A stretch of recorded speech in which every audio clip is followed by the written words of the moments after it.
تجربے سے ایک بات کا اندازہ کیا تھا کہ وہ اپنے بیٹے سے بہت ناراض ہیں۔ پسند کی شادی کی وجہ سے اگر بیٹے سے ناراض ہیں تو بہو سے بھی ہوں گے، اور حوریہ ان کی ناراضگی افورڈ نہیں کر سکتی تھی۔ تب تک تو بالکل بھی نہیں جب تک اس نے ادھر رہنا ہے۔ اس گھر کے لوگوں سے تعلقات بہتر کرنے کا فیصلہ اس نے رات کو ہی کر لیا تھا، کیونکہ اب وہ ان کے رحم و کرم پر تھی۔ آپ نے ناشتہ کر لیا ہے؟ بات بڑھانے کی خاطر حوریہ نے پوچھا۔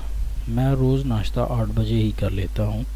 ان کے جواب پر حوریہ کو اچانک شرمندگی نے آ گھیرا اور وہ کہنے لگی، میں بھی روز جلدی ہی اٹھ جاتی ہوں، لیکن رات کو ہم بار بار اٹھ رہا تھا، نیند ہی نہیں آ رہی تھی اور نہ ہی میری نیند پوری ہوئی، لیکن میں کوشش کروں گی کہ کل سے ناشتے میں آپ کا ساتھ دے سکوں۔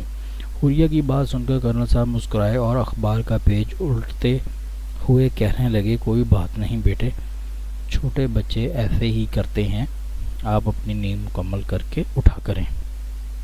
کرنل صاحب نے نرمی سے کہا، لیکن ان کی بات سن کر حوریہ مسکرا بھی نہ سکی، کیونکہ اس کی نظریں اخبار کے صفحے پر لکھی ایک خبر پر تھی۔ وہ خبر پڑھ کر حوریہ ساکت ہو گئی تھی۔ اتنی جلدی اسے اس سب کی امید نہیں تھی۔ وہ کرنل صاحب